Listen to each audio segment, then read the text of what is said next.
Hi, mighty companions. Anna Kujawa here, and we are doing practical applications of A Course in Miracles. That's what we do on Mondays. So, welcome back to this holy instant. So, in all of my classes where we're doing random number generator, I start off the class by doing an opening meditation with the purpose of connecting with our higher self, our divine inner wisdom and guides and teachers, that we might be better able to hear its loving, wise, and healing voices within us. So we're going to do that for about 5 minutes, connecting with our divine inner intelligence, and then we will see what Spirit has chosen for us to study from in A Course in Miracles.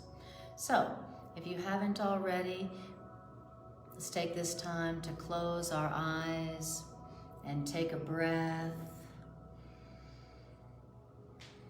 and breathe, bringing your awareness to the present moment.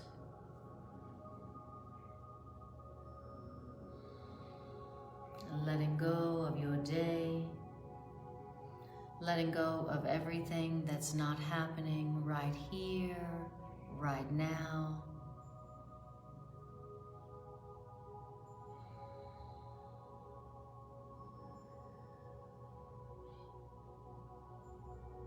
Feeling and tuning into this perfect, precious, complete moment now.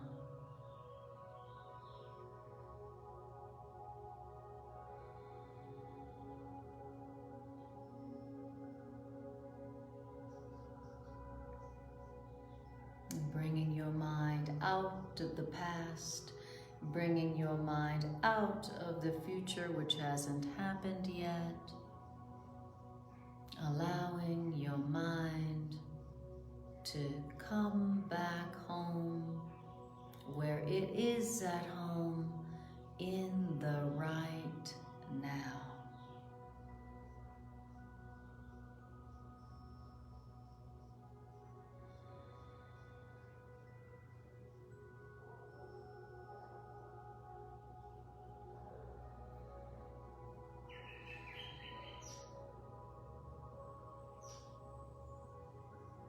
And tuning your awareness like a dial on the radio to the frequency and the vibration and the beautiful sounds of the heaven that is now. Heaven is here right now.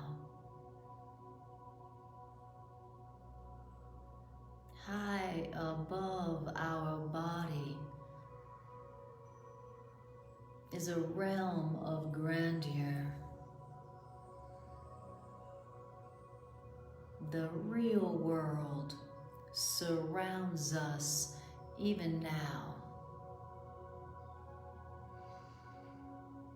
See if you can feel it or sense it.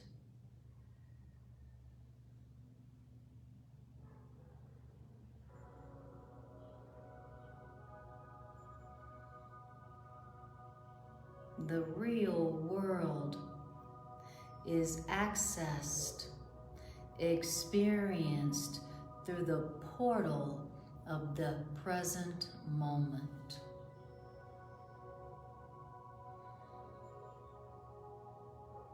Close your eyes, go within and find that door to the real world. And see the light shining from behind that open door, that door that remains open, waiting for you to step inside and enter where you are at home and where you can rest.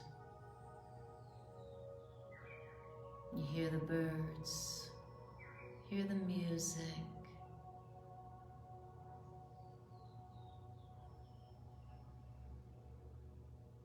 And breathe the rarefied air of home,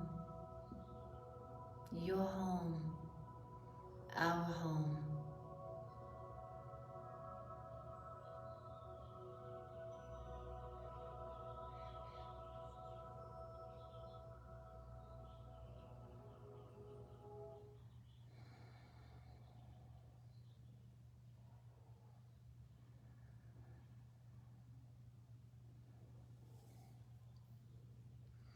What does the right now home feel like?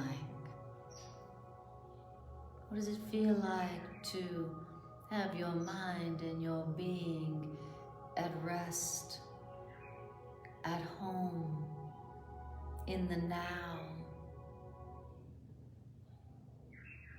where everything is awaiting for you and provided for you?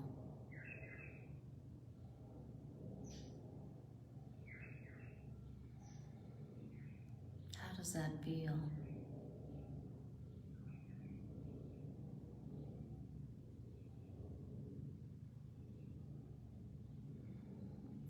And tuning into this present moment, reality, heavenly home. See if you can feel for that presence that abides in the present. Feel for that eternal presence, that forever friend that lives within you in the present moment. This forever friend presence that knows you completely and loves you unconditionally and is always waiting for you right now. Breathe it in, feeling for this presence, feeling for it.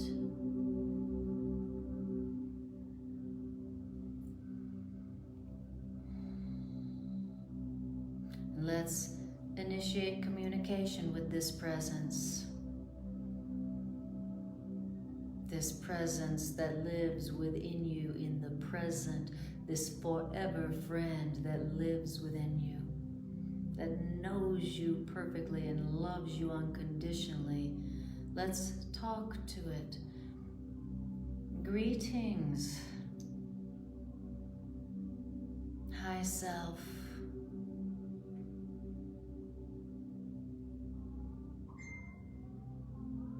Hello, my holy self, my forever friend. Thank you for never leaving me or abandoning me even when I would be ignoring you. Thank you for your love. Thank you for your patience. Thank you for your unconditional assistance.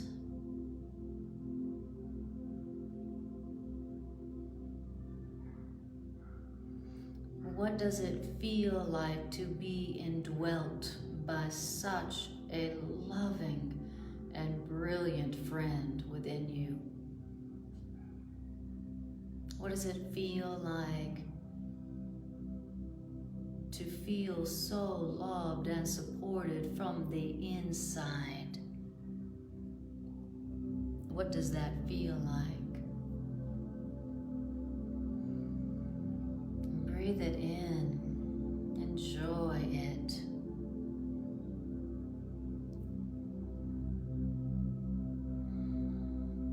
Come home to yourself. You're not meant to be a traveler in outer worlds, a traveler through outer worlds. Come home to yourself.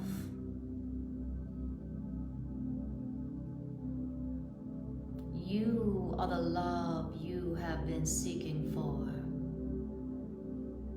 You are in the holy relationship that you have been seeking for.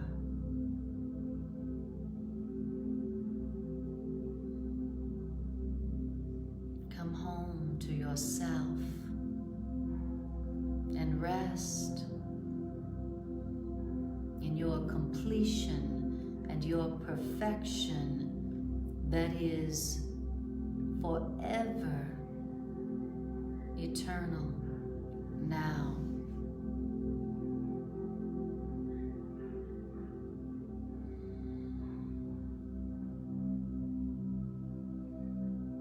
You are not your body. You are the spirit that lives within, that loves you within, that walks beside you forever.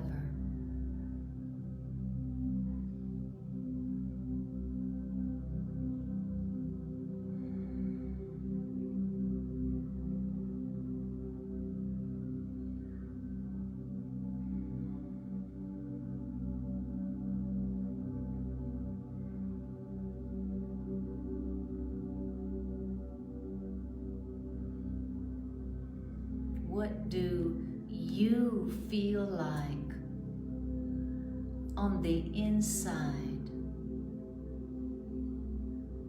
where you really live?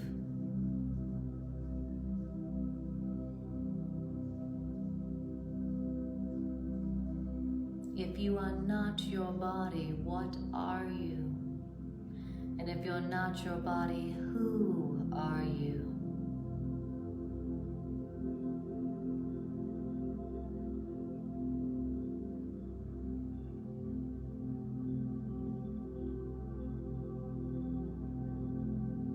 Come home to yourself right now, today. Why wait for heaven? The heaven of your home. Heaven is within you. Heaven is you. Why wait for heaven?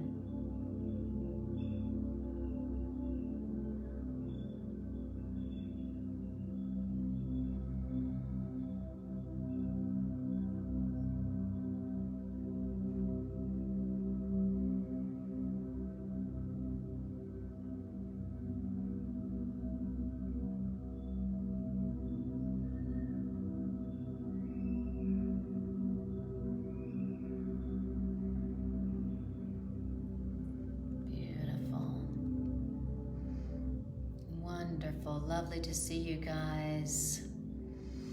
Lovely to go home to heaven with you guys for a few minutes. How wonderful. Yeah. Heaven is in me. Are you sure? Are you sure I don't even have to buy a plane ticket to get to heaven? Are you sure about? I don't need a passport. Don't need to know somebody. Are you sure about that? Well, somebody is. Welcome back. Welcome back to now. Welcome back to the part of yourself that loves you so much that all it wants for you is for you to hear the loving, liberating, healing truth about yourself. Good job taking time to remember your real self, your true self that loves you more than you can even conceive of and way more than you believe you even deserve. So good job.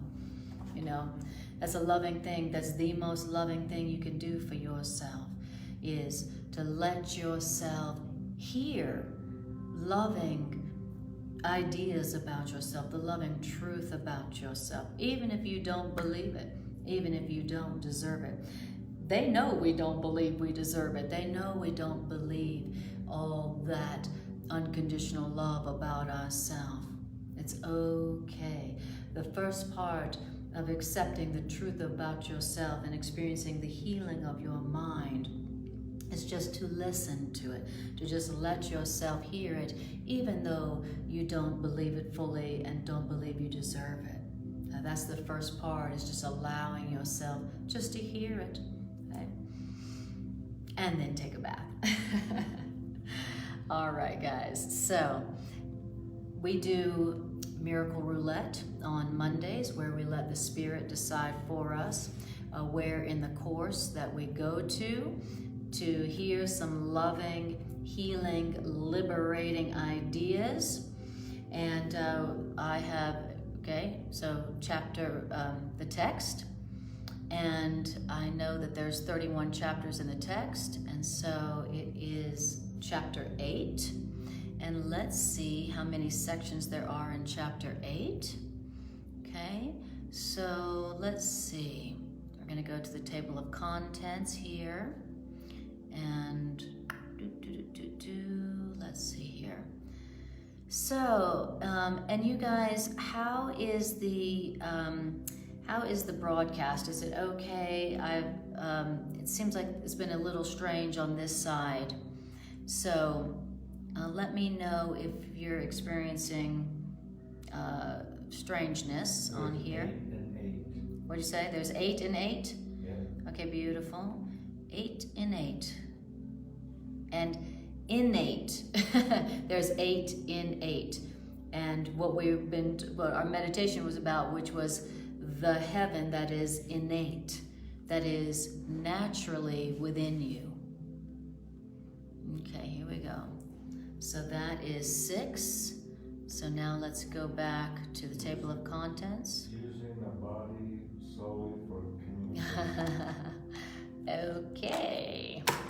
So in the annotated, it's called using the body solely as a means for communication. Okay. So here we go. So if somebody, Irene says good, thank you so much.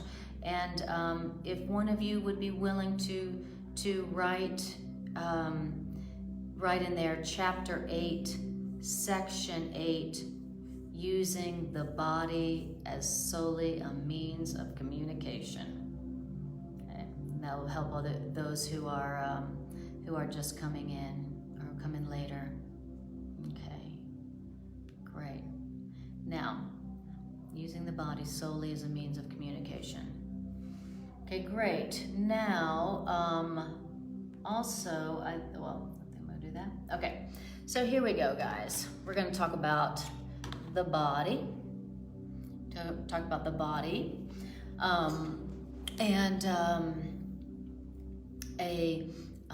Hi, Michael. Lovely to see you, and Jean. Hello, over there. Okay, so we're going to talk about the body. The name of this is using the body solely as a means for communication. So we're talking about the body and the use of the body that guarantees the health of the body, so that the body is a healthy, serviceable instrument. Okay? The Course in Miracles tells us, thank you, Jean, that the body in the service of spirit, the body as spirit sees the purpose of the body, is that it be a healthy, serviceable instrument for communication that is helpful and useful for a while. And that is the purpose of the body. Okay? In the Course in Miracles was going to go on to tell us that the condition of the body is determined by what we use our bodies for. Okay? And there's only one of two options that we use our bodies for, and that's love or fear, or that's communication or breaking communication or attack. Okay? And that depending on how we use our body, that is what determines the conditions of our bodies. So we are going to hear about how to see in our bodies a different purpose than what we have typically been using our bodies for. Okay?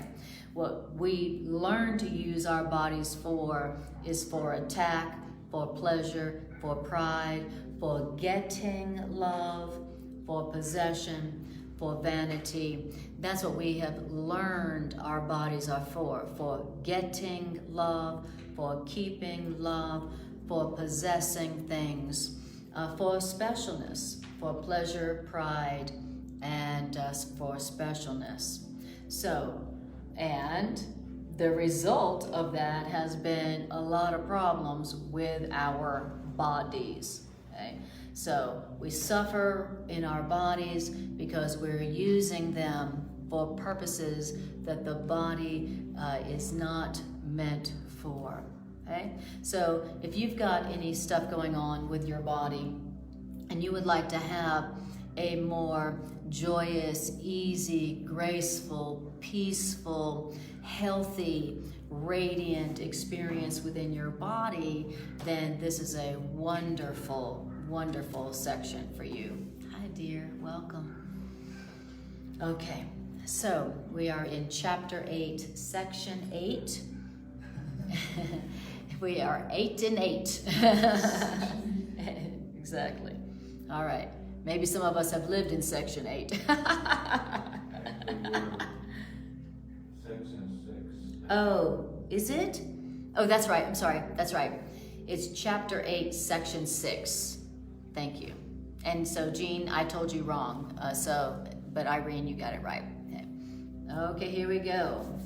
So let's dedicate this section to hearing a completely different interpretation of our body that will enable our body to be the healthy, serviceable instrument that it can be, that it is meant to be. Right. It says, attack is always physical. How is that? That's because when attack in any form enters your mind, you are equating yourself with a body.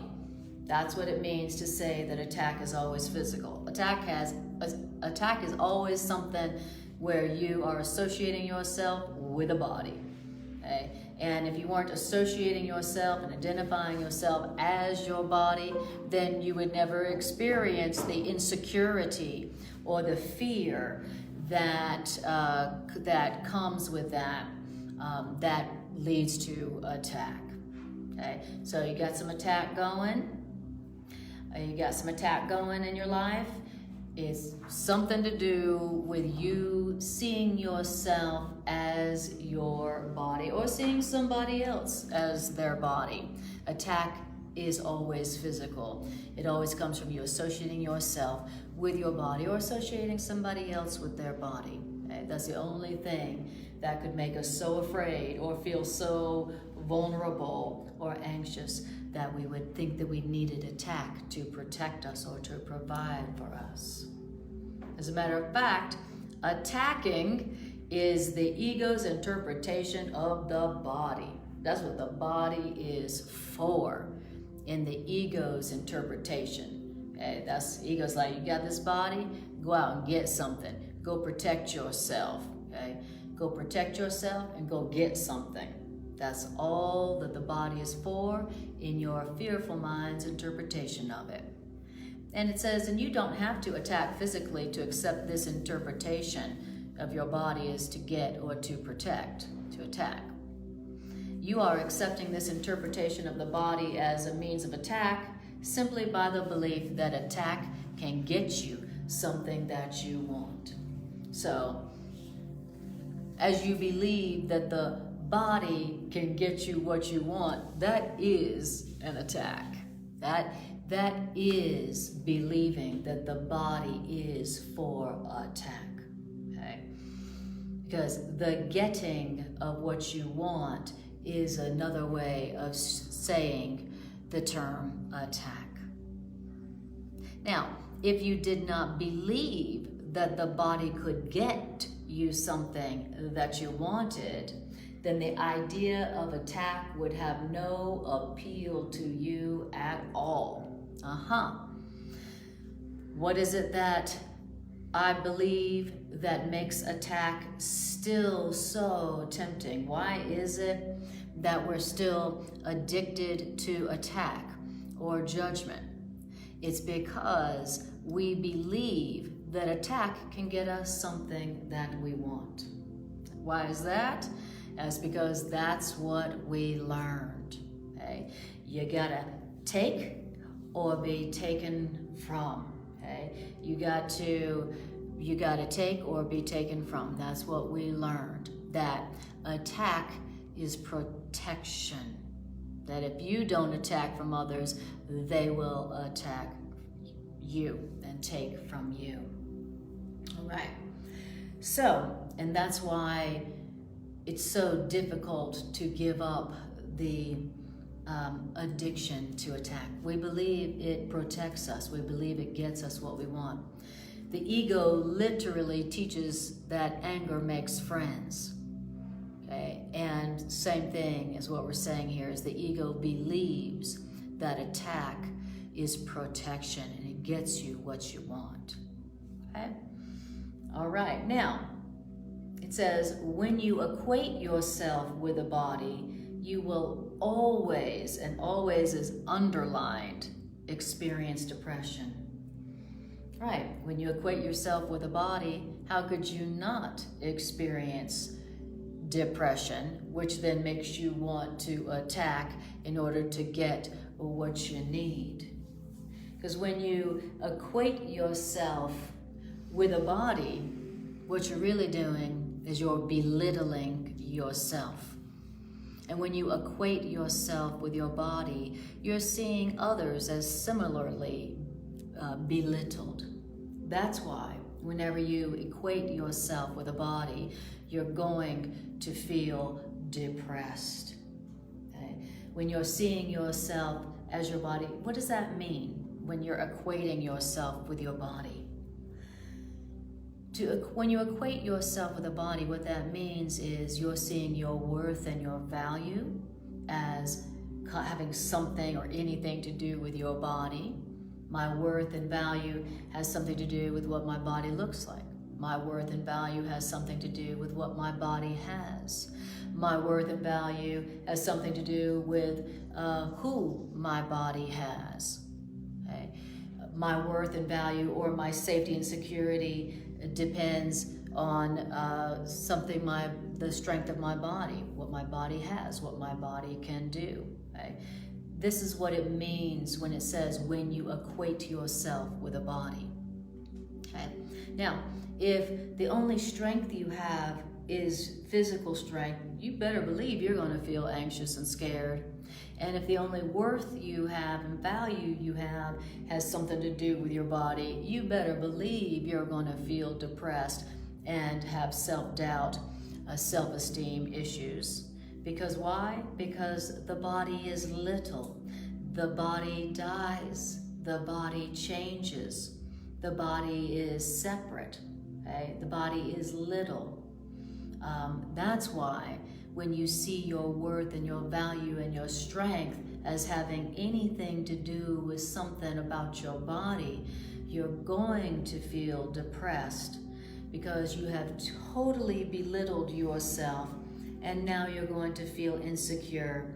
And then your ego will say, well, if you want to feel secure and safe, attack, go get something for yourself. Okay? Wow. Very interesting.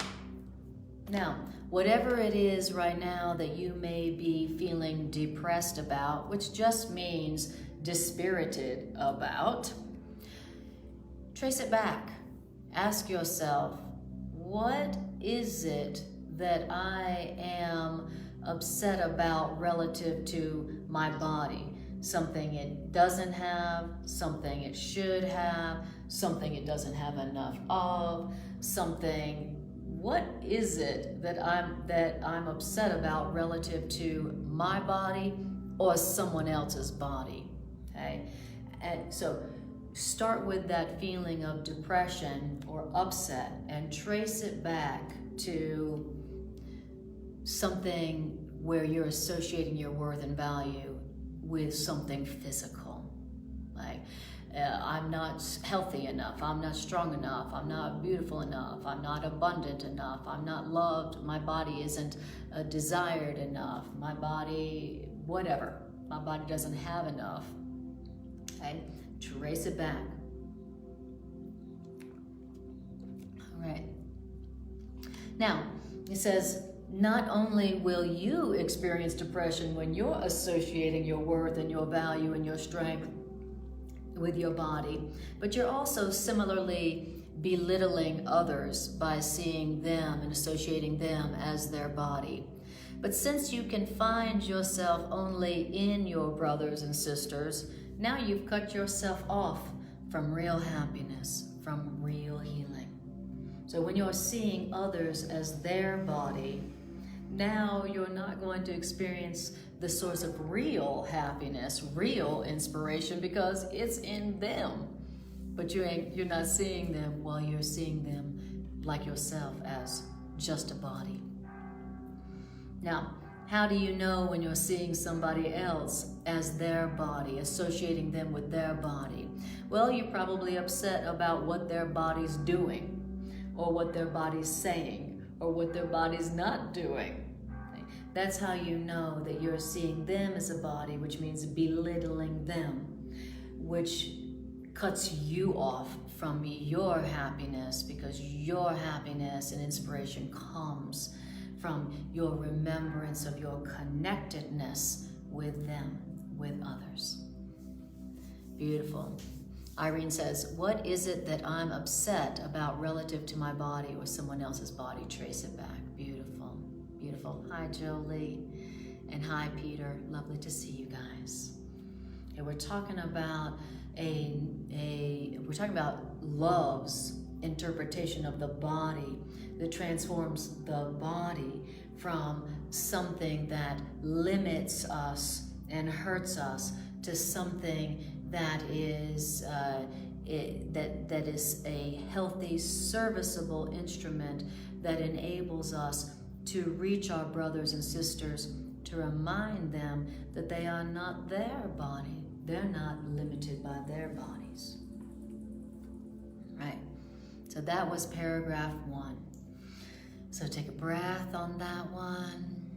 That said a lot, huh? Now, if you guys have questions or comments, I totally welcome them. I love your questions. If you hear anything that you really like, but you're not exactly sure how to apply that to what you're going through right now, don't hesitate to write it out or speak it out. This is a curriculum in practical application of the ideas. And as we use them, we will see that they are true, and we will get the miracle that is behind these ideas. This is a course in miracles, which means these ideas are miraculous. These ideas, as you take them within and use them on what is bothering you right now, that is what enables the truth, the corrected perception to come in and release you from pain and fear. These ideas are miracles. All right. Hi, Monica, lovely to see you. Paragraph 2. Remember that the Holy Spirit interprets the body only as a means of communication, period. And spirit, being the communication link between God and us, spirit interprets everything that we have made in the light of what spirit is. So, the spirit within us, Holy Spirit, our loving right mind, our higher selves, interprets everything that we have made in the understanding of what it is. And what is our higher self? What is that within us? It is the link. It is the communication bridge. It is the communication link between us and Source. Yes, we are still connected and one with our Source, but we have separated ourselves off in our minds. And so the spirit within us, our higher self, acts like the communication bridge between us and our source in our minds, reminding us that, hey, you can still talk to source, you can still talk to your creator. Let me remind you, let me help you.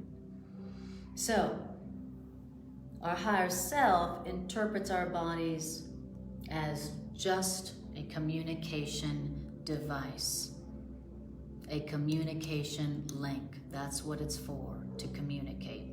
Okay.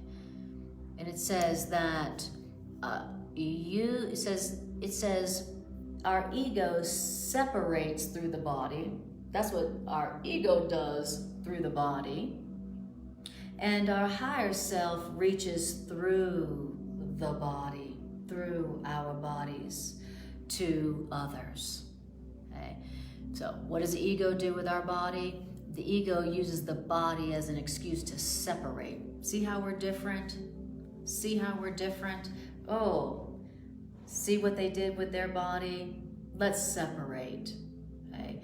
Oh, look, my body and your body, there's a big old gap between your body and my body. That means we're separate.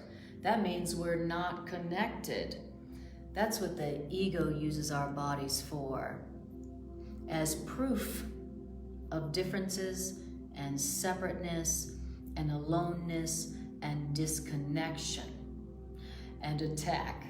That's what the ego is using the bodies for. But our higher self is using our bodies to reach through our bodies to the bodies of others. Okay? Totally different purpose, totally opposite purpose for the body. Two opposite purposes for the body, two opposite interpretations of the body, and two opposite results of how we are using our bodies. Okay, very important. Now, then it says, you don't see others, your brothers and your sisters, as the higher self sees your brothers and your sisters. Why is that? Because you don't interpret their bodies and your bodies solely as a means of joining their minds and uniting their minds with your mind and mine. That's a long sentence. All right. So that's all our higher self sees in others. Interesting. In others' bodies. Interesting. So it says, so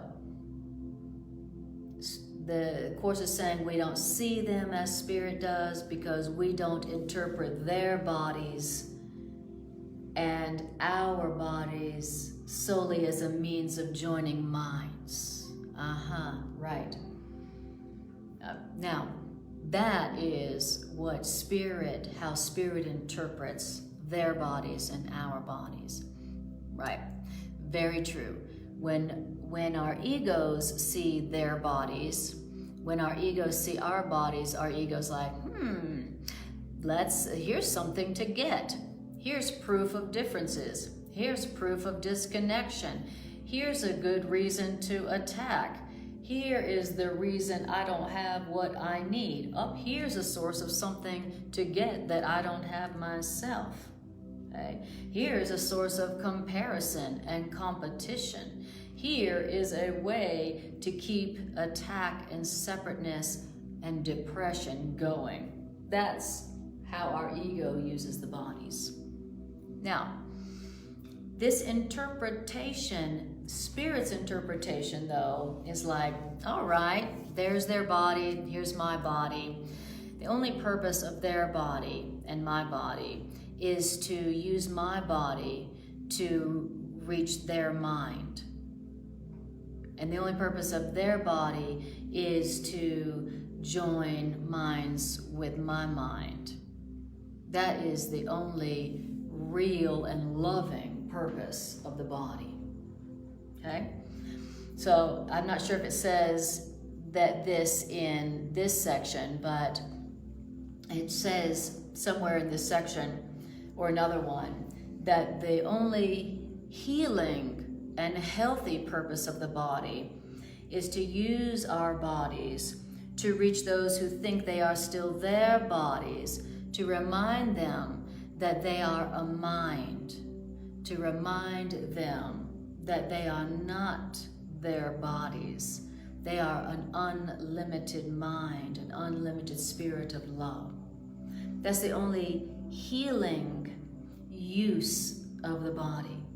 Okay? So we want to use our bodies in a truly healing way.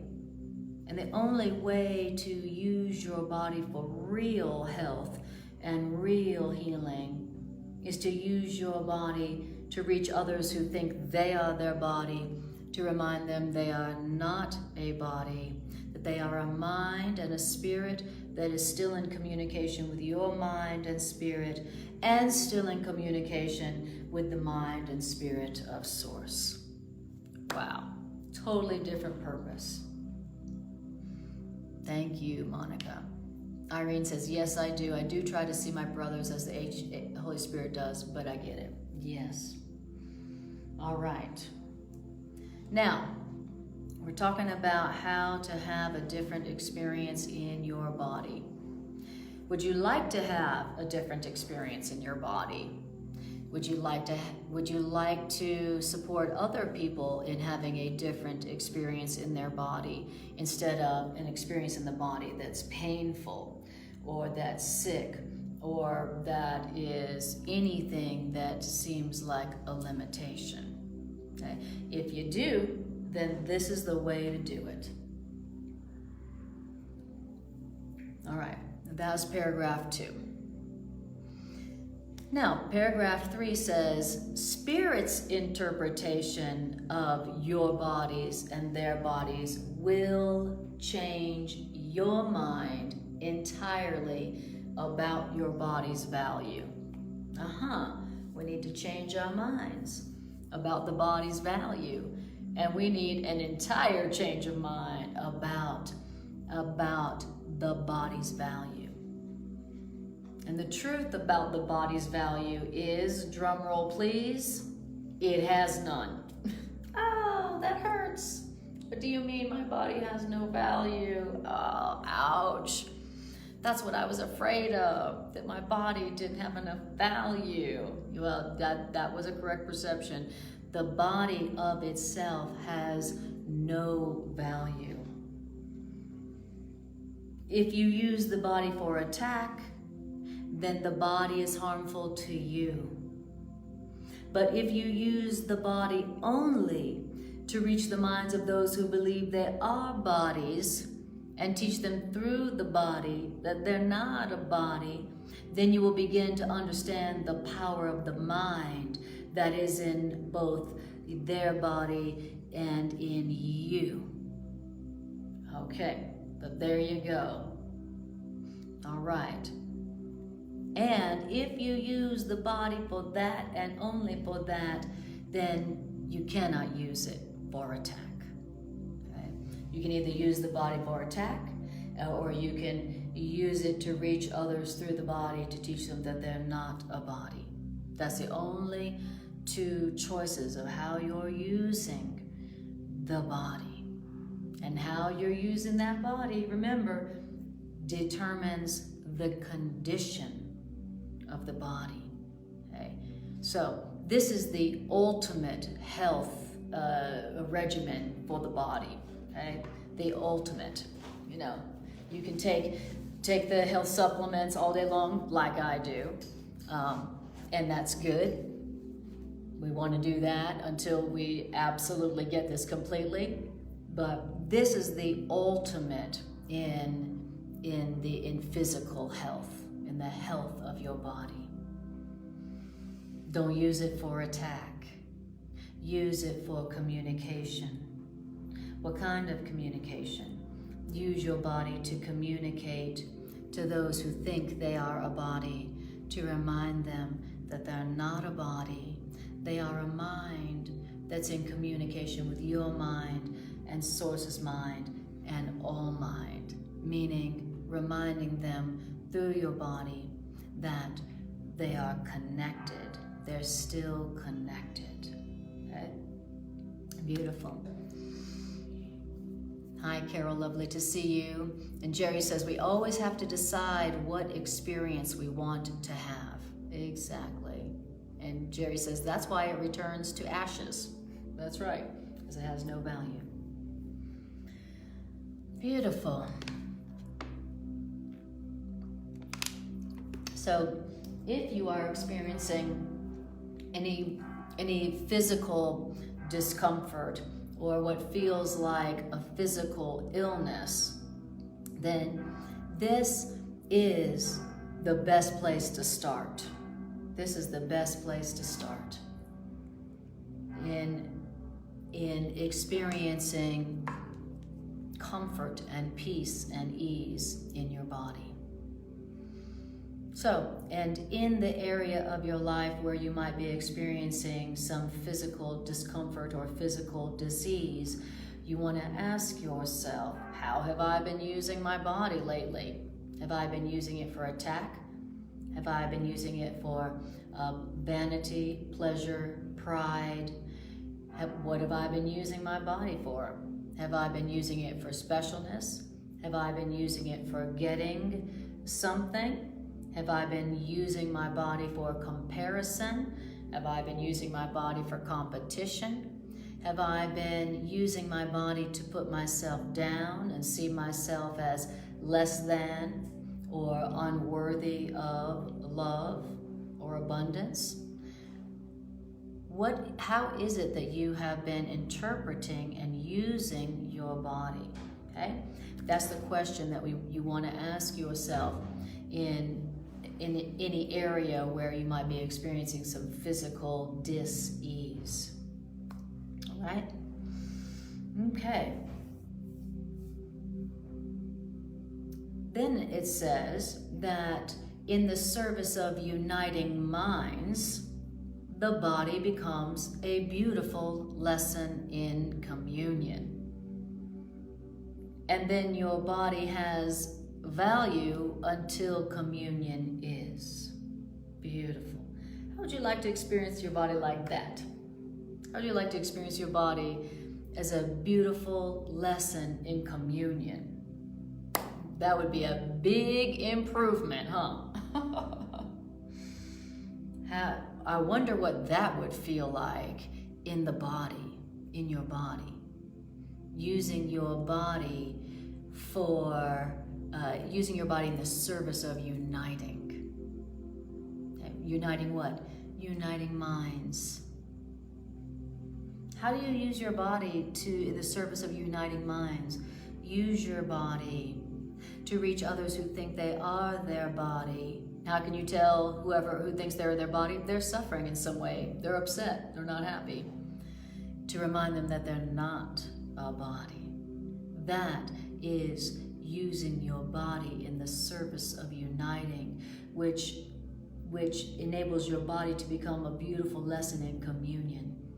And now your body has value until that communion is. Right. Let's take a breath on that one. Take a breath. Irene says, how is it that I've been interpreting or using my body? Ask if you are. Ask if you are. All right. Using the body for communication. Communication. I like that. Communication. I like that. Absolutely.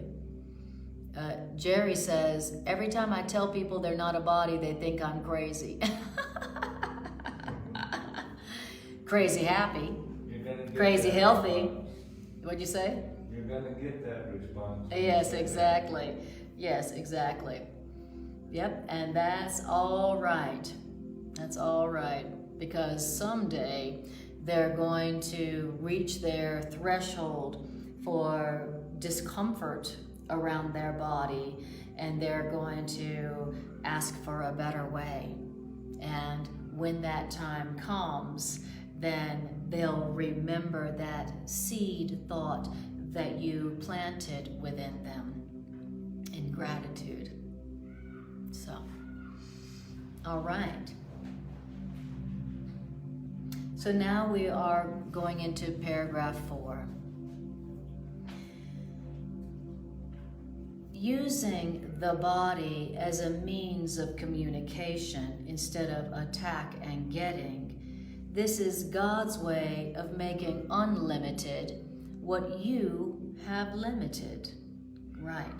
I have attempted to limit myself with my body. Okay. All right. Spirit's like, okay, that's fine. Let me give you a way of using what you made to limit yourself for an unlimited experience of joy and joining. How about that? Was that a good deal? All right. Another good deal. Another good deal that seems like it'd be a bad deal for Spirit, but is a good deal for us. You're going to take what I use to limit myself and others, and you're going to show me how to use this thing, this limited body, for the unlimited, that which is unlimited. Okay? Good deal. Now, your higher self does not see the body as you do. Well, thank God for that. Thank God that my higher self doesn't see my body as I see my body. That is good news. And why is it that your higher self doesn't see your body like you see it? Why is that? That is because your higher self knows that the only reality that anything can have is the service it can render God on behalf of the function that God has given. That is why.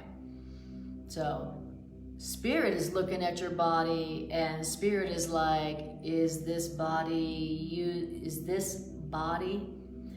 rendering service on behalf of love? Okay? That's all Spirit sees when Spirit looks at your body. That's beautiful. That's totally different than the way I look at my body. Right? When I look at my body, I'm like, why do I have these things under my eyes tonight? Did I not put enough makeup on? Oh my gosh. Right? So the way Spirit sees your body is a way that turns your body into something that is a healthy, serviceable instrument used on behalf of the eternal. That is the way Spirit sees your body. Spirit's looking at your body, and Spirit's going, is this body working well as a communication device for helping those who think they're a body remember they're not a body? Is this body working to do that? That's the only thing Spirit sees when Spirit's looking at your body. Spirit's not looking at your makeup. Spirit's not looking if you gained a few pounds. Spirit is not looking at what you're wearing at all. I'm sorry, I hate to tell you this. Spirit does not care what you're wearing. Spirit does not care what your hair looks like at all. And Spirit is not in any way, shape, or form limited at all in its ability to use your body for miracles of healing wherever you go, whatever your body's condition is in the moment. Spirit sees your body as a perfect means for being in service to others. Spirit's like, looks like a beautiful, perfect instrument to me. Awesome. All right. Now, what would happen if that's the way we were looking at our bodies? Imagine that.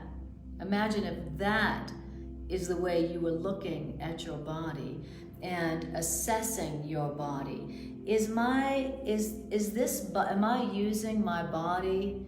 Am I using this body to communicate to others who think they're bodies, to remind them that they're not their bodies, that they're a mind that's still in communication with love and abundance and source?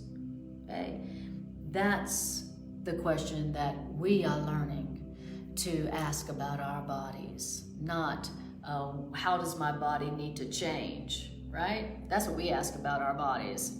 What about my body needs to change? Because you know it's never perfect, right? I mean, whenever do we look at our bodies and go, perfection, wonderful, perfection, that's awesome. Like, almost never, huh? Right? But so now we're being taught how to interpret our bodies, how to look upon our bodies through the eyes of spirit. And this is a way of looking at the body and interpreting the body that actually heals the body and turns the body into a healthy, serviceable instrument that has value until communion is. All right. And I don't know about you, but I'm so down for another interpretation of my body and another experience of my body. How about y'all? Yeah. All right.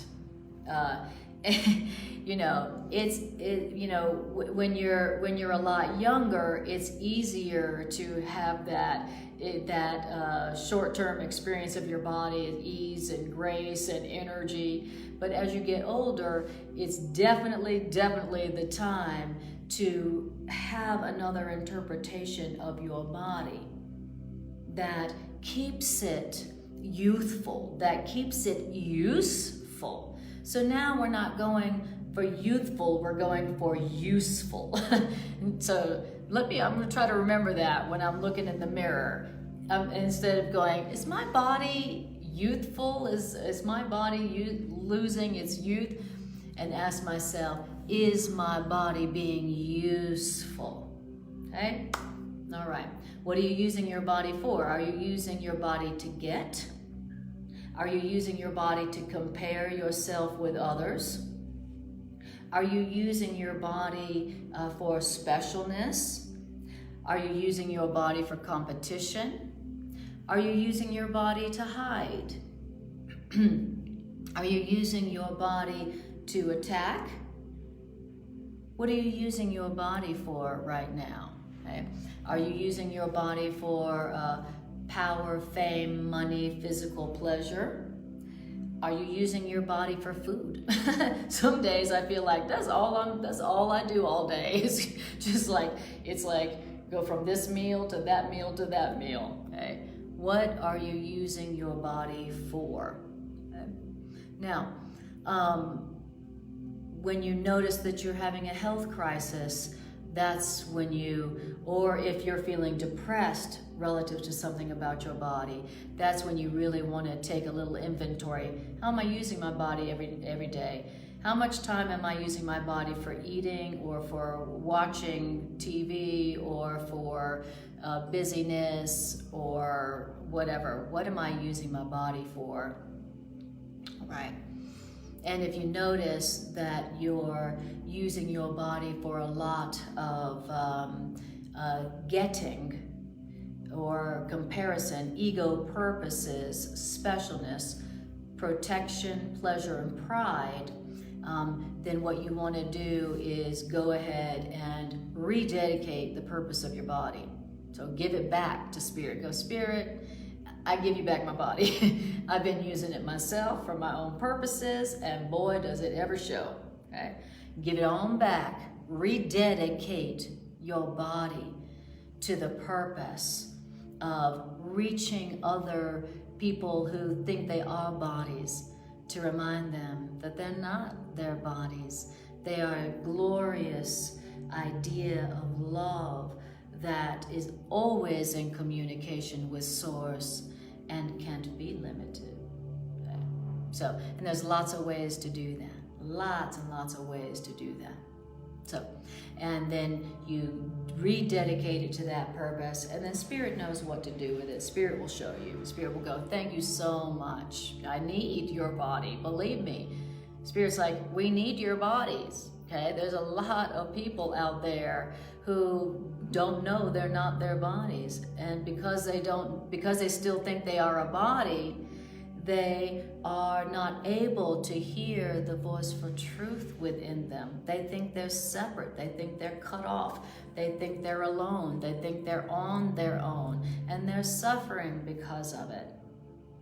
And so we need your bodies. You know, it makes me think of the U.S. Army recruitment poster. It goes, you know, Uncle Sam wants you or needs you. Well, spirit needs your body, okay? And what spirit does with our bodies turns what we use to limit ourselves and hurt ourselves into a beautiful lesson in communion. Wow. Now that's got to be the ultimate secret of the ultimate fountain of physical youth, right? You know, where your body is being used by love for purposes of communion. Come on, that's got to be much better than all those $200 creams that you could find out there. All the Botox and cosmetic surgery in the world. The ultimate fountain of youth relative to the body. Okay? Beautiful. Okay, don't forget, if you guys got any questions or comments, just lay them on me. Beautiful. It's interesting how we leave the realization that we're our bodies, and then we're going to come back to our body, to the body, not us the body, but to the body that was made, to communicate to other bodies that they're not bodies. Like we were all thinking we're a fish, and now you realize you're not a fish. Yes. But you need to go back to being a fish so you can talk to all the other fish. Yes, that's a great metaphor. So Greg is saying the metaphor of like being a fish, realizes, oh, I'm not just a fish, I'm a spirit. And so instead of getting out of the water and leaving all the other fish behind, that fish now needs to go to the other fish to remind them, hey, you're not just your fish body, you're more than that. Exactly. And that's what keeps our bodies healthy. That's the real key to physical health and physical vitality, like, you know, like a new car. When your car is new, it works well, okay? It works good. So real health, physical health in this context means that your body works well, okay? It's a healthy, serviceable instrument to be used for a while. And when the body is a healthy, serviceable instrument, and that's the way it's been being used, now your body will work well while you have a need of it. And if this is the way you have been using your body, then when it's time, when you have used it for its purpose, when it's time to lay it down, then it is a peaceful laying down of the body, okay? And that's something that I have often said, like, how, is there a way to increase the chances of my laying my body down when its usefulness is done in a peaceful kind of way? Because that's the way I want to do it.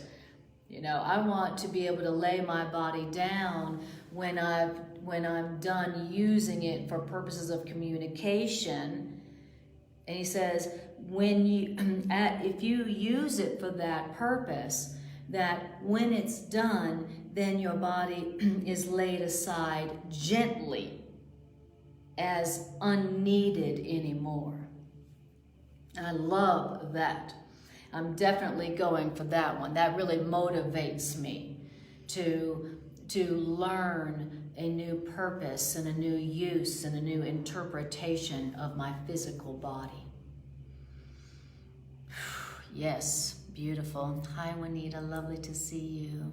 And Bridget says, this is true.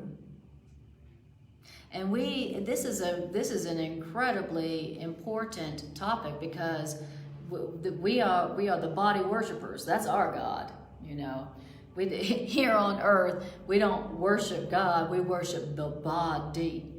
And that's why we also have so many attacks on our physical body in this world. We seem to live in such a toxic, violent world for bodies.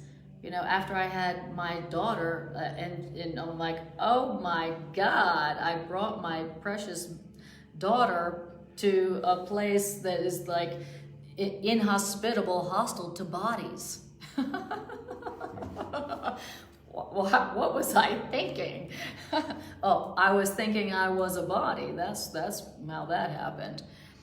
Bridget says, please give me some tips on dealing with an argument with a family member. We are caring for our mother and we are having conflict. I am trying hard not to argue, but my buttons are being pushed like hell. LOL. I gotcha. Beautiful. All right. Okay. So what we're talking about here, Bridget, a way to apply this is that what we're hearing here is that when somebody is upset or somebody is physically sick, it means that they have been identifying themselves with their body.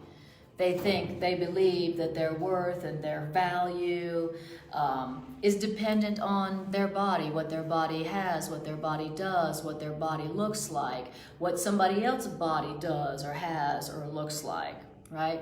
So if you're having conflict, the conflict is always something about the body, okay? And what I heard the section earlier saying, Bridget, is that whatever you're upset about has something to do with the body and how they're perceiving your body, or you're disagreeing about what should be done about somebody else's body. Okay?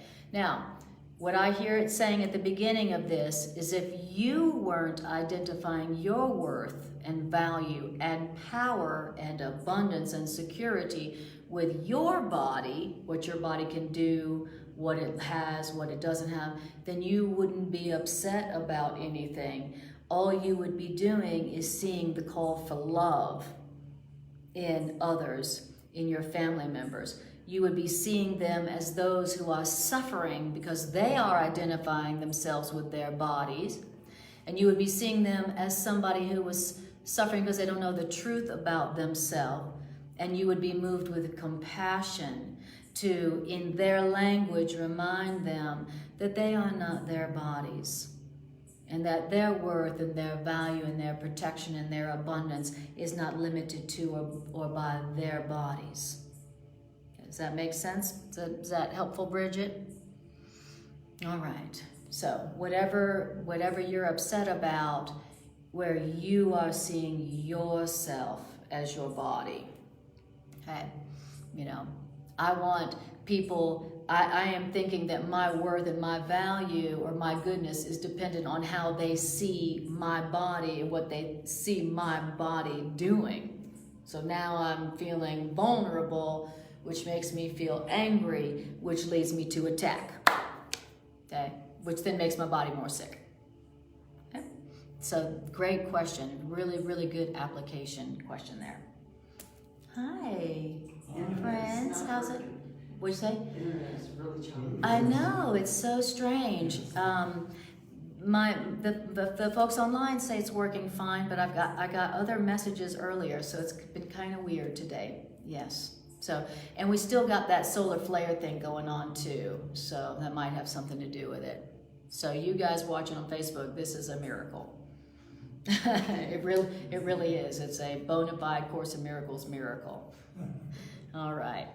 So we're talking about the body. And were you guys watching? You kept going in and out. Okay, great. Yeah. Okay, so beautiful. Now, then it says that communication, meaning I'm going to use my body to reach others who think they're a body, to remind them that they're not a body, to reach through my body to connect with their minds, to remind them that our minds are connected.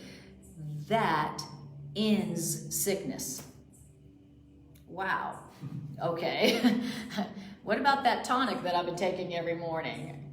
Well, that's helpful, but this ends sickness. This cures. This is the cure. Only the truth can be said to cure. Okay? Only what truth? I am not a body. I'm going to use my body to remind them that they are not their bodies, and to connect with their minds and connect our minds, and reminding, and then us connecting with mind of source. That is the only cure. That is the only cure, because it ends separation.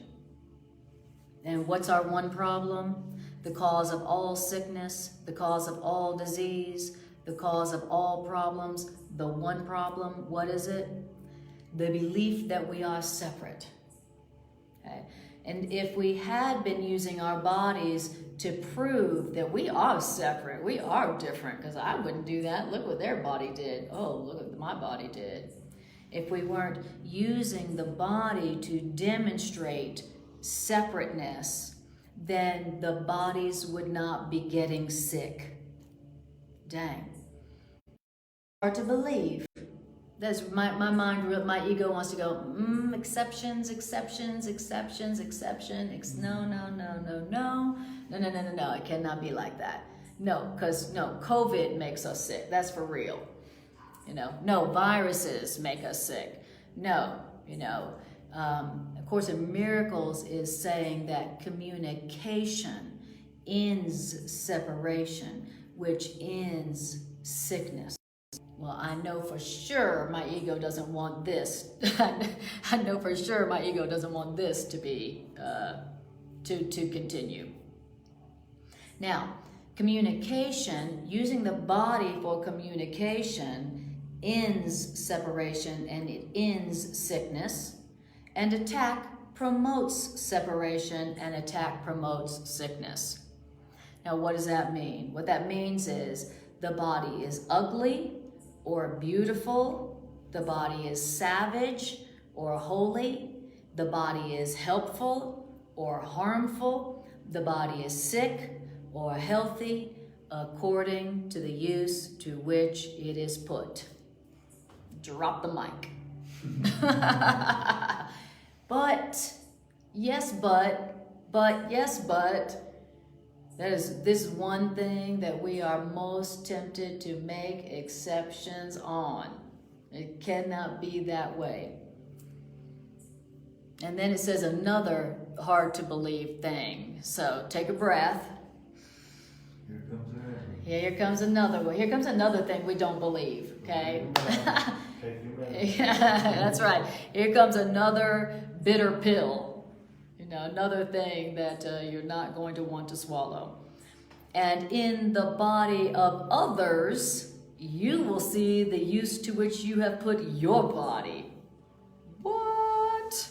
I didn't make them do that. Very interesting. And what does that mean? That means if your body becomes for you a means which you give to spirit to use on behalf of the union of the minds of the family of God, then you won't see anything physical except as what it is, physical. And if you use your body for truth, then you will see the body truly, meaning healthy, meaning lovingly. If I use my body for truth, then I will see the body truly. Okay, what's the problem? I don't see my body truly. I look at my body and I go, value, worth, my life, my power, my value, my worth. We don't see the body as what it is. He says, because we're not using it truly. Says, but if you'll use your body for truth, then you'll see it as only what it is. It's not the source of your life. It's not the source of love. It's not the source of happiness. It's not the source of health. It's not the source of power. It's not the source of love. Okay? Use it truly and you will see the body truly, which means you won't be misusing it as what it is not. Okay?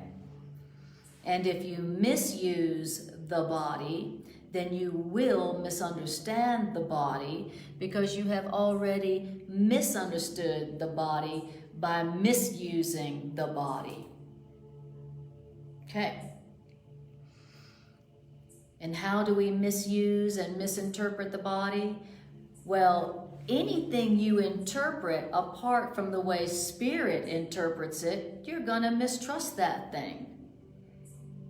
So, the only way to not misuse and misinterpret the body is to interpret it the way that Spirit interprets it. That's it. Spirit, what is your interpretation of the body?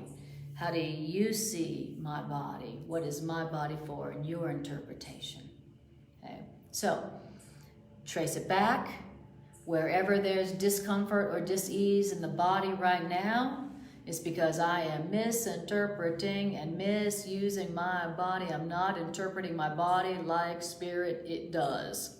So now what I want to do, I want to say, Spirit, please remind me of what your interpretation of my body is. And remind me what your interpretation of their body is. What is your interpretation of their body and my body, the body? I'm asking for your interpretation of the body, Spirit. Okay? How do you see my body? How do you see their body? Okay? That's the prayer to ask for Spirit's use and Spirit's interpretation of the body so that we can stop misusing it, so that it can stop being sick or in pain. All right, beautiful. How about that? Oh, I didn't even see all these comments. Jerry says, your voice sounds really deep. Okay. Okay. And then they say that there's also some stalling on the video. Beautiful. Okay. Beautiful. Okay. All right. Deep course, huh?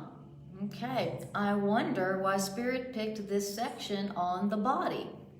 As it did last night. Was it really? It was about the body?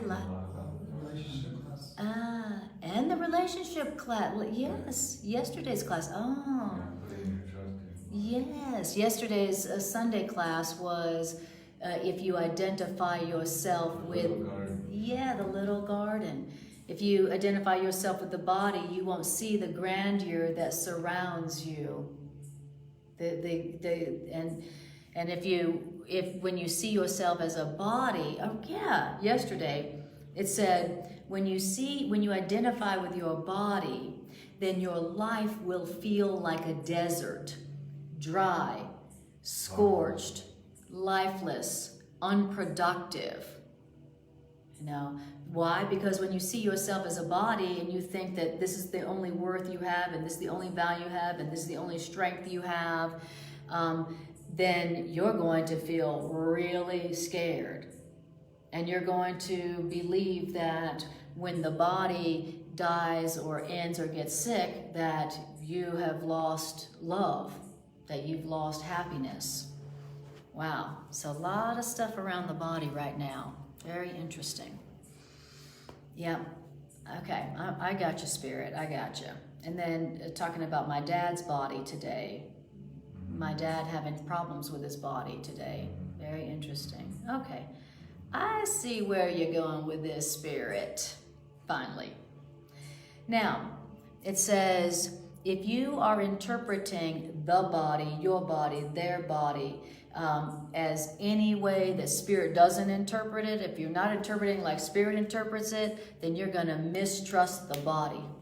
You're going to be angry about it. You're going to be scared about it. You're going to be paranoid about it. You're going to be anxious about it. You're going to be spending all your time trying to protect your body. Okay? if you interpret your body unlike spirit does. And how does spirit interpret the body? Your body is only to reach the minds of others who think they are a body, to remind them that they are not their body, that they are the unlimited idea of love that can't be limited and cannot die. That's the only purpose of it.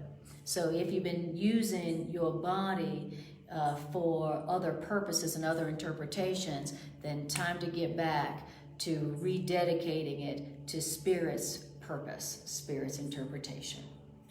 Detaching that identity. It's attaching your identity. Misidentification. Exactly. There's a lie involved. It's going to be a problem. Yep, exactly. And maybe you've been using your body too much for shopping or eating or pleasure or pride. And so, okay, great. So then how do I get it back to using it for Spirit's purpose? Okay, well, maybe instead of using it for shopping and eating and pleasure and pride and, comparison or TV or whatever it is, maybe use your body to call people that you haven't spoken to in a while, or call people whom you know are suffering because they think they are their bodies. Spend more of the time, spend more of your time communicating with others, reminding others of the truth about themselves. So maybe let's just say, for instance, I was spending 30% of my day watching TV. Now let me just take that 30% and spend it communicating with people, calling my friends and family more, just to remind them of the beautiful, unlimited spirit of love that they are. How about that? Okay, great. Now, it says when you are misinterpreting your body, it's going to lead you to mistrust your body, which is going to lead you to hatred and attack and loss of peace. Okay? That's how that goes. Now, it says, but all loss comes only from your own misunderstanding.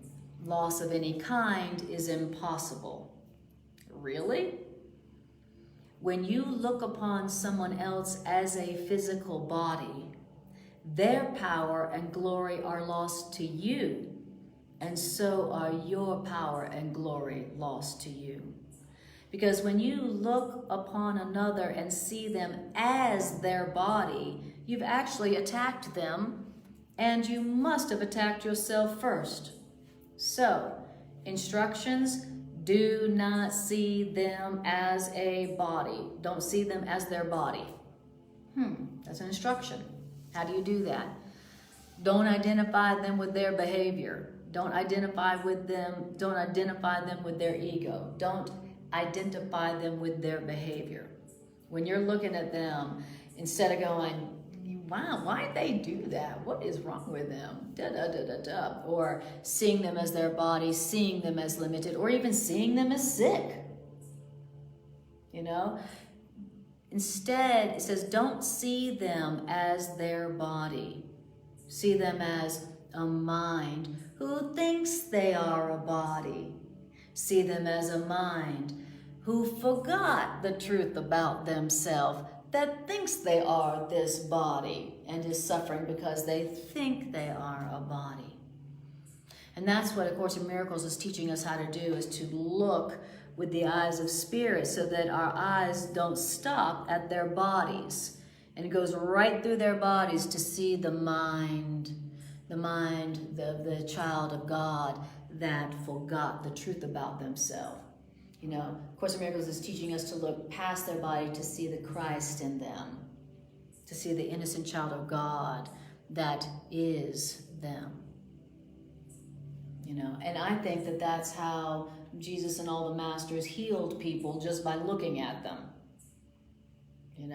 The masters healed people just by looking at them because they didn't see that person as the body. Their vision went right through the body to the spirit that was wearing the body. And when he was communicating with his body to the body,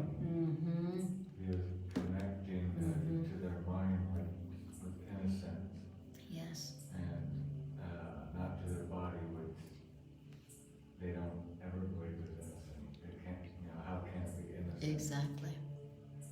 When it became. Exactly. But by saying you're innocent, Yes. speaking to something beyond your body. Exactly. He used his body to see beyond their body and to communicate. Yes, to communicate to their minds.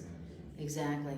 While people believe they are their bodies, they need another body to communicate to their mind. You know, while I think I'm a body, I'm not going to be able to communicate with other minds because I think I'm a body. So those who are in bodies need us, who are also still in bodies, to remind them through our bodies that they are not their bodies. And as soon as we remind them of that, then our bodies cease to be limitations and sick. That's the way to heal. That's the way to have a body that's not a burden. Okay? We don't want to have a body that's a burden. You ever felt like your body was a burden? Talk about high maintenance. What is more high maintenance than the body? My God. Jeez. I mean, how much time and money would I have if I wasn't always maintaining my body? My goodness. What a thought. So as an instruction, do not see them as their body for your own health and healing, which must bring them theirs. Here's another instruction. Don't allow them to belittle themselves in your mind. Don't allow them to see themselves as a body. Don't allow themselves to see themselves as limited to or by their body or their situation. Okay? Don't allow them to belittle themselves in your mind, but instead give them freedom from their belief in their littleness and escape from it yourself. Right? Beautiful. So we'll end there on the instructions of what to do. Okay? Don't let them belittle themselves in their minds. Don't let them see themselves as a body. Don't let them see themselves as limited to or by anything related to their body. Perfect. I was just wanting to say this. Yeah. It's like, I know that you got this thing going on with your body and it feels like you're really seriously limited by it. But let me use my body to remind you that your mind is not limited by anything, including this thing that's going on with your body. And that's the truth. You know, that's the truth. And that's the truth that I'm trying to learn too. And unless I remind you of it, I can't remember that myself. So let me remind you of that. Now, you will remind them of that in the language they speak, by the way. You know, like Jerry was saying earlier, every time I tell somebody they're not their body, they think I'm crazy. Okay, so you're going to be sharing that message in a language that they can understand. And if you don't know what that is, then all you have to do is ask Spirit. Spirit, would you please be in charge of the words that I use here? My purpose is to reach them who think they are a body, to remind them that they're not limited by their bodies, and you know the exact right way to communicate that to them that I do not. So I place what I communicate to them. I ask you to be in charge of what I communicate. That's what A Course in Miracles says to do. Ask Spirit to be in charge of what you communicate. Don't take it upon yourself to figure out how to communicate it in the language that they will understand. Okay? If you communicate something to somebody without listening to hear what language they speak, and you give it to them in your language, not caring what language they speak, the Course in Miracles says what you're actually doing is making them more afraid, which means you're increasing their sickness. You're not, you're not decreasing their fear. So either listen for the language symbols that they use and use those, or put Spirit in charge of what you communicate. But all you got to do is have that as your goal. All I want to do here is remind this brother or sister with my body that they are not their body. They're not limited to or by their body. They're an unlimited mind of love that deserves only love. And Spirit, you decide how that's communicated. Maybe you don't even use words. Maybe you're able to communicate it with no words. That'd be even better. Just see their truth. Yes, exactly. Just see them as that. Just see them as not their body. And if you really honestly, can see them not as their body, not as their behavior, not as their mistakes, not as their ego, you wouldn't have to say a word. They'd be healed just in your presence. Because you're not seeing them as their body. There goes the illusion. Exactly. And there goes the illusion. And another way of saying don't see them as their body is don't see them as their mistakes. Don't go, well, you know how they are. That's just them being them. Okay, that's seeing them as their body. Don't see them as their mistakes. Don't see them as their ego. Do what A Course in Miracles does, where it says, separate the dreamer from their dream. That's just their ego. And I got the same ego, and they're not their ego, just like I'm not my ego. They're not their ego. I'm not my ego. They're not that mistake. I'm not that mistake. But I'm not going to remember that I'm not my mistakes until I remember they're not their mistakes. I'm not going to remember I'm not limited to and by my body until I remember that they are not limited to and by their body. Always we just reinforce the untruth. Always, always. Yeah, so this is how, in A Course in Miracles, it's all about healing. And the Course in Miracles says if you want healing, you got to dedicate yourself to learning how to heal. And this is how you do it. This is how you dedicate yourself to healing so that you can experience healing. Okay? This is how you help others to experience their bodies as healthy, serviceable instruments for a while so that you can. Okay? So that your body is helping you to fulfill your function instead of being a ball and a chain that you feel like is keeping you from fulfilling your function. Sound good? All right. Yes. Wow. I hear you, Spirit. There's a whole body theme here going on. And healing. A lot of healing stuff going on. Beautiful. Well, we're going to stop here. I'm going to just run down the classes that we're doing, and then we'll just do like a 5-minute integration meditation. Okay? So, announcements are here on Facebook on Sundays at 6 p.m. GMT time, which is now Central Time. Well, actually, don't forget about that. Forget about that. We got time zone stuff going on. Forget about that. 6 p.m. GMT time. On Sundays, Greg and I do Transforming Relationships Through A Course in Miracles. On Mondays, like in this one, practical applications of A Course in Miracles. And on Tuesdays, Greg does his Course in Miracles / Bible synthesis class. Also 6 p.m.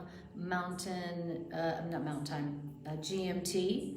And if you are in the Ahihik area, we do a Course in Miracles workbook lesson class and integration meditation Monday through Friday at 10 a.m. here at Villa del Angel, Villa del Angel here in Ahihik. Feel free to join us. The lower gate opens at 9:30, and feel free to join us for that. All right. Bridget says times, please. Yes. 6 p.m. GMT. So that's all I know about the time zone that I'm in. Okay. Beautiful. Okay, great. Here. Here in the Ahihik bubble, time is a very weird, strange thing. You know, time moves very differently here in the Ahihik bubble, in the Ahihik zone or vortex, as we call it. So, which is wonderful. Feels great and challenging when trying to make plans. I guess that's the point. All right. So, let's close our eyes and take a breath. And just breathe and feel.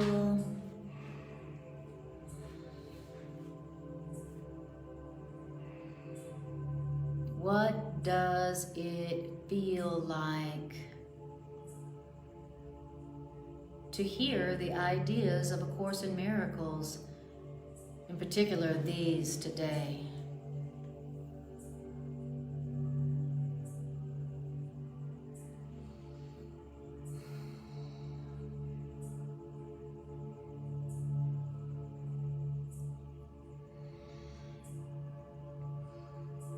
Beautiful.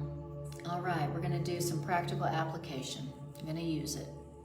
So I want you to bring to your awareness a situation in your life or your world right now where you've got just an upset in general, or something specifically, a discomfort or dis-ease going on with your body, your physicality. And bring that situation to your awareness. And if you're bringing to your awareness just a situation that isn't making you happy, I want you to trace it back and ask yourself, how is this upset connected with something about the body? My body, their body, something their body said or did, something the body is limited, not enough of. And if you brought to your awareness some kind of discomfort or dis-ease going on with your physical body, I want you to tell yourself, I am misinterpreting and I have been misusing my body on behalf of my ego.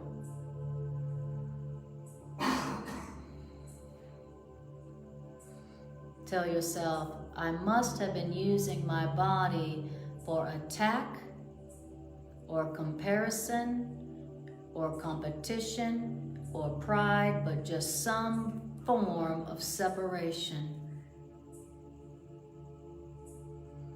And see if you can identify how you've been doing that.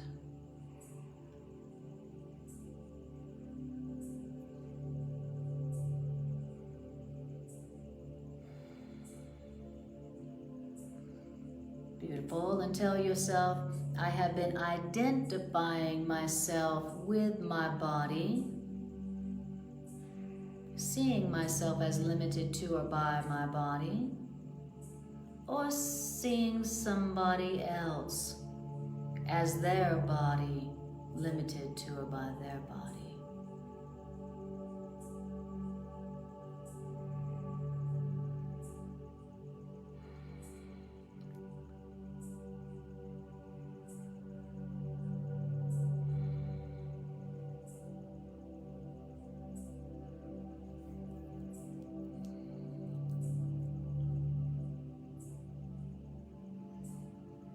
And where is it that I have been seeing my brother or sisters as their body, their mistakes, their sickness? Where is it that I have been allowing my brothers or sisters to belittle themselves in their mind?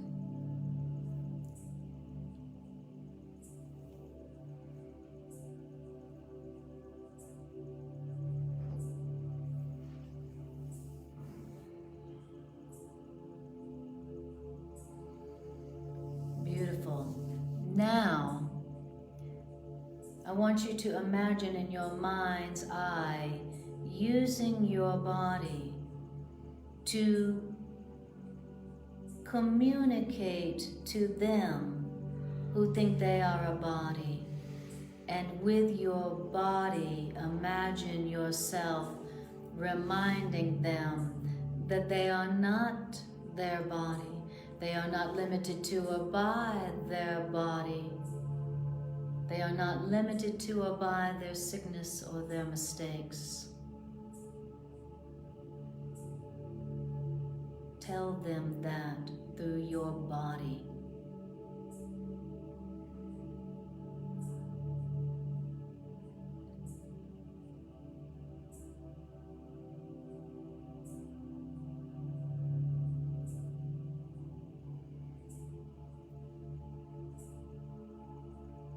With your mind, go beyond their body and join with their mind. Talk to their mind.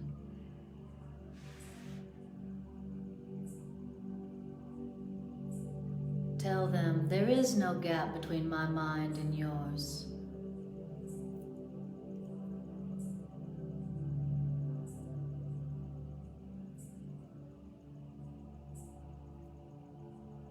And tell them, and there's no gap between our minds and source mind.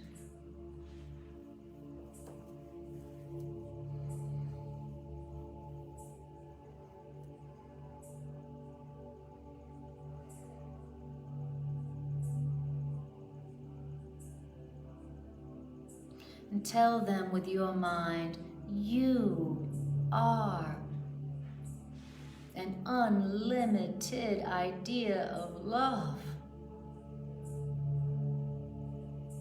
that can't be limited, it cannot die.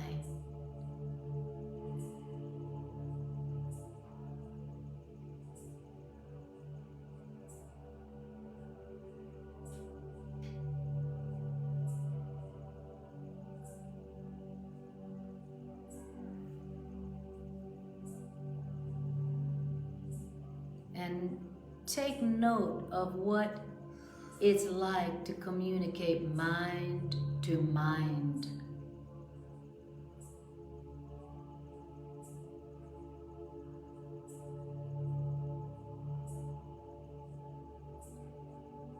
Notice what it feels like to be connected on the level of mind with this person. This soul, this mind. Direct communication.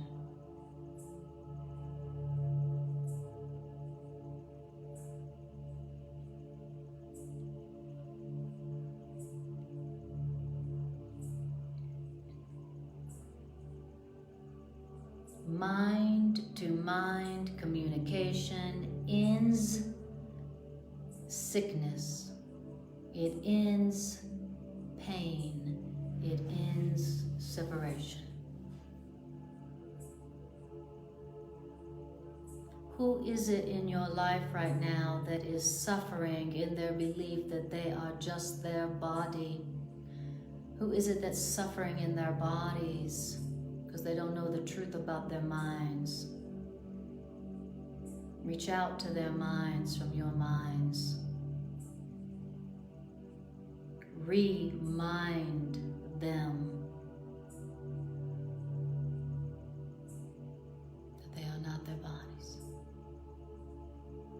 They are unlimited in their communication with the source of all love and the source of all life, and with you too.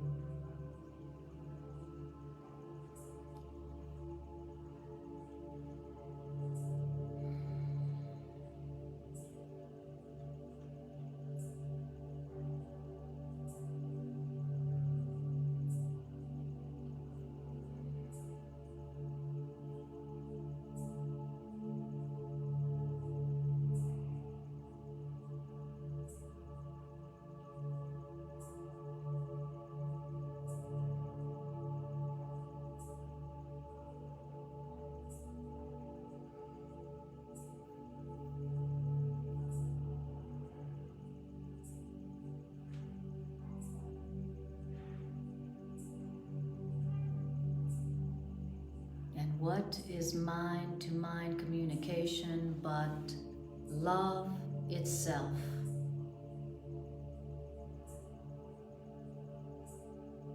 This is how we love, and this is how we are loved.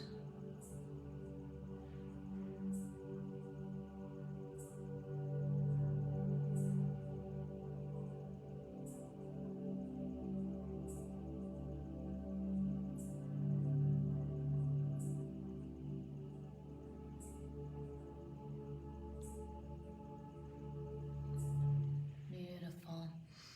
Just bring your awareness back to the realm. Good work, guys. Way to heal the world and yourself. I appreciate you all so much. I love you. I appreciate you all you here so much. Thank you for having your bodies here. I really appreciate that. That's how beautiful. Thank you. And I'll see you guys next time I see you.